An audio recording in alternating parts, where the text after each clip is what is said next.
Audio Jungle.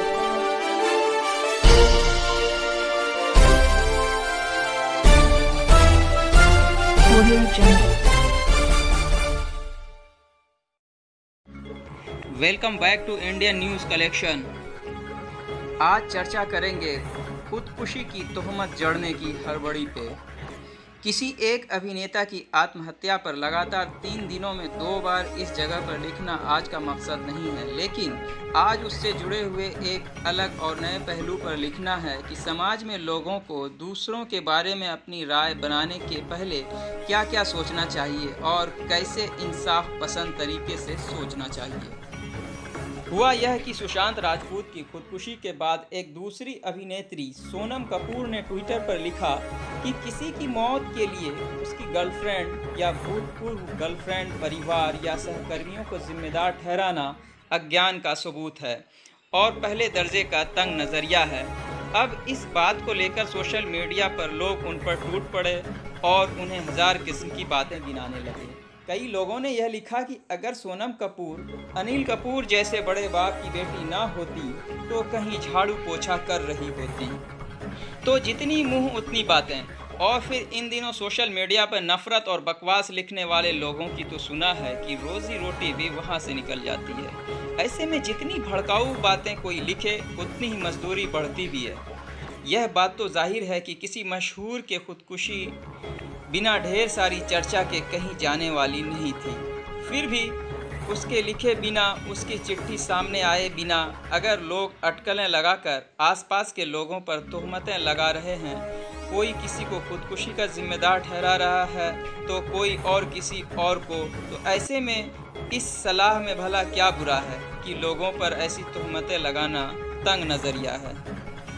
अभी तो police के हाथ खुदकुशी की चिट्ठी लग चुकी है और मरने वाले को अपने जाने के पहले यह पूरा हक था कि अगर किसी पर तोहमत लगानी है तो वो लिखकर छोड़ जाए।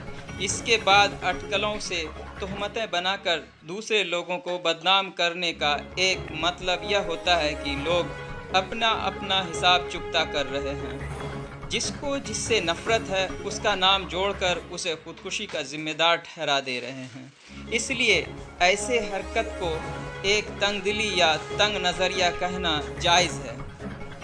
अब जहाँ तक सवाल किसी अभिनेता की निजी ज़िंदगी के इस हद तक कुरेदने का है, तो यह दुनिया का रिवाज ही है कि जो शोहरत पर ज़िंदा रहते हैं, मशहूर होना उनके पेशे की एक ज़रूरत है। वे लोगों की खुर्दबीनी निगाहों से इनकार नहीं कर सकते। मीठा मीठा गप और कड़वा कड़वा थू नहीं हो सकता। इसलिए चाहे सुशांत राजपूत हो, चाहे सोनम कपूर हो, इन सबको अपने कहे और दिखे के लिए लोगों के प्रति जवाबदेह होना पड़ता है। और यह बात महज बॉलीवुड या हॉलीवुड की नहीं है, यह बात अंत काल से दुनिया में चली आ रही है। और हाँ, राम को अयोध्या लौटने के बाद एक धोबी के ताने सिर्फ इसलिए सुनने पड़े थे कि वे राजा थे। जिसे सम्मान मिलता है, जिसे शोहरत मिलती है, उन्हें ही अधिक जिम्मेदारी भी मिलती है और उनकी ही अधिक जवाबदेही भी होती है। इन दिनों तो सोशल मीडिया की मेहरबानी से ऐसे अखबार नवीस या पत्रकार भी हर किसी की तोहमतों के घेरे में रहते हैं, जो कि खुद ईमानदारी से अपना काम करते रहते हैं।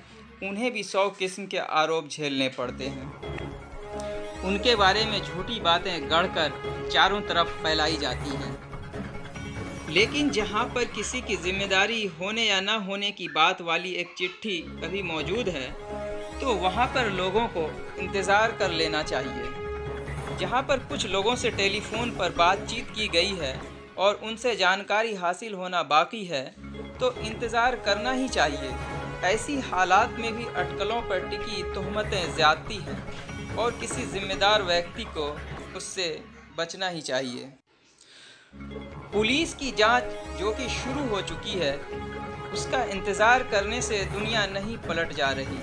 बहुत से लोगों पर तोहमत लगाने से बेहतर है कि सुशांत राजपूत की चिट्ठी और अगर कोई दूसरे लोगों के बयान हो तो उनका इंतज़ार करना चाहिए। महज मीडिया की सनसनी के लिए तोहमतों की बौछार ठीक नहीं। तो अब मुझे इजाज़त दीजिए, मिलते हैं दूसरी इन्फॉर्मेशन के साथ नेक्स्ट वीडियो में। तब तक के लिए अलविदा। जय हिंद, जय भारत।